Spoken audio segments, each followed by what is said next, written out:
This is Goldie with Low Vision Chef. So what I would recommend is most chicken comes, the chicken breast, okay? The chicken breasts come frozen. I just purchased my chicken breasts at Aldi's frozen. And if you take your chicken breast whenever you first take it out of the freezer, and within that first hour or so, when it's just barely, whether you thaw it in the refrigerator or thaw it under cold water, when it's just barely thawed on the outside, you can actually just feel the fat and the tendon, if there is any. If you just kind of feel around on your chicken, you can feel where that fat is, and that fat will just kind of pull away. Just feel over your chicken breast, even though after it's thawed, it's a little bit more complicated because then it becomes wiggly, and then it doesn't really hold still for your knife as nicely. But then you just kind of take it, feel it out, kind of feel where your spots are at. I even kind of feel like I feel a bone right in there. So you won't want to check for that. This over here, this whole section hanging out, I'm going to guess is just all fat.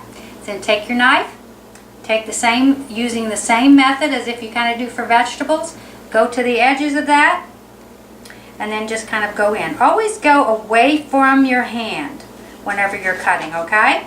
And you're taking that with what would be considered the skin side down to do that. Okay, turn it around, go at it again, and I felt something here, so we want to make sure we take that out. Again, bring your knife down where I feel that knob, kind of press in, go in with the knife, go away from yourself, having your hand nowhere near, and kind of take it at that. If you feel more comfortable with it, have your scissors. Some people like to use scissors for chicken, and keep going around it, feeling it, and getting all that nasty stuff off the chicken. You can kind of almost scrape it off sometimes like that. And it'll start to shape up nicely, and you'll feel that most of the stuff is gone. Feel the other side, you can kind of feel it'll pull away if it's fat. And that'll be pretty clean for you, because there aren't too many people who like fat with their chicken breast. So then I'm going to get rid of this.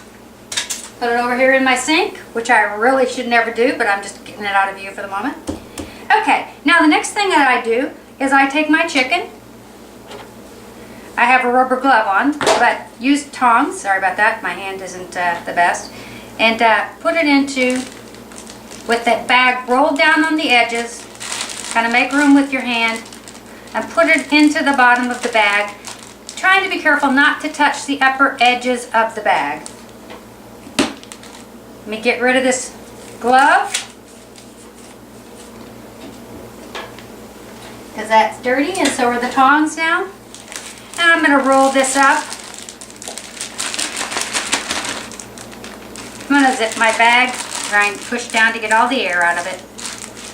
Now I feel like my chicken cooks a lot better whenever it's been pounded, because if you feel, you'll feel that it's got a high spot here in the end. So I kind of take that and I push it into a corner. And you can use a cutting board or just use your counter to do this. But just take the flat side of your meat tenderizer, pounder, whatever you want to call it, and just pound that out gently to flatten it. Holding your chicken in place, but far enough away from your hand. You're not trying to tenderize it, you're just trying to pound the flat spot out a little bit so it cooks more evenly. It's hard enough for people who actually can see to cook chicken and make sure it's 165 in the middle and well done, because it's hard to get that thermometer right down the middle of the chicken. If you get this chicken to where it's level, then it's actually going to cook more evenly for you, and you won't have to worry so much about it being done, because no one wants a piece of raw chicken breast. And if you choose to tenderize it a little bit, that's your choice, but I'm just using the flat part. And I'm holding my chicken, holding a ways away from it, but I'm kind of holding it in place by holding down the bag. Keeping it away from the other end of the bag so that I can go back now that I'm done. I've got it nice and flat. It's not super flat, but it's flat. And I'm going to open that chicken bag back up.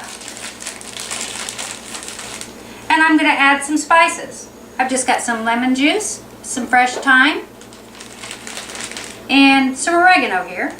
And I'm going to pour that right in there. Okay.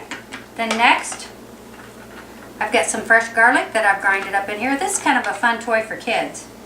You know, just take it, chop your garlic by putting a few heads in there and then running it back and forth. Kids love this thing. And your garlic is chopped.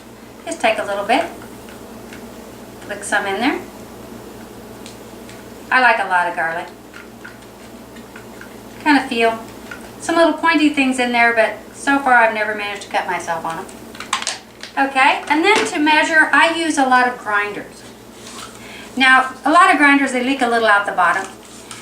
So until you're practiced with them, sometimes either use your hand to grind into before you start grinding into bags. Just use to grind 1, 2, 3, kind of feel what you got. Okay, that feels pretty good. Dump it in the bag. Okay, that was pepper.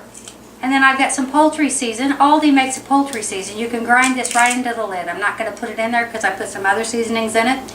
But this is another option. Grinding this poultry season, Aldi's carries a line of seasonings pre-done. And you just grind into the lid. Upside down, it's not what it's made for, I'm sure. But then you can just kind of put it in your hand, feel what you've got. I'm going to put it in my little scrap trap here though. Anyway, that's another option to go with. We also have these little, for the salt, I haven't put any salt in here yet. This is a 1/4 teaspoon distribution for salt. And you just take it, 1 click, and you get a 1/4 teaspoon of salt. I figured for a breast I need about 2. That'd be about 1/2. We like a lot of salt. Then shake it out. It also on the top has a shaking distribution, which you can just put your finger up against. And you can use it as table salt as well. The next thing I want to do with that is I've got 2 methods here for you. I've got, whoa, I didn't see that. That means I really can't see, huh? I have our kitchen measures, a tablespoon and 2 tablespoons of liquid measure for oils and thicker liquids. Your standard pour jiggers do not work for olive oils. We tested them. These do. These work for olive oil. On this particular bottle, I have a 2 tablespoon garlic pour, and all you do is hold it at a 45-degree angle and distribute it right into your bag if that's what you want.